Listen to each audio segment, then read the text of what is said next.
এবারে পুজোর অনুভূতি যদি বলতে হয়, পুজো অনেক সকালবেলা অঞ্জলির টাইমগুলো পড়েছে, সো মনে হচ্ছে যে পুজো আসলো আর চলে গেল। প্রতিবার তাই মনে হয়, বিকজ মাত্র 5টা দিনই আমরা উপভোগ করতে পারি।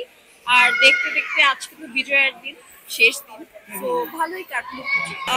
ভালোই, যতটুকু আর কি করা গেল ভালোই কেটেছে।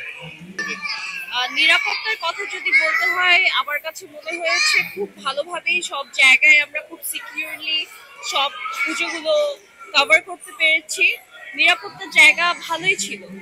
মা দুর্গার কাছ থেকে চাওয়া হচ্ছে দেশ আর দশে সবাই মিলে যেন আমরা ভালো থাকতে পারি। আর তার থেকেও বড় চাওয়া পরিবার, পরিজন এবং সবার কল্যাণ। আর নিজের জন্য যদি বলতে হয় কি চেয়েছি, তাহলে অবশ্যই ক্যারিয়ার যেন খুব ভালো হয়, খুব সাকসেস আসে, সবার যেন খুব মঙ্গল হয়। ক্যারিয়ারের চাওয়া, কেমন ক্যারিয়ার চাওয়া এটা নিয়ে কি বলবো জানি না, শেষ করি।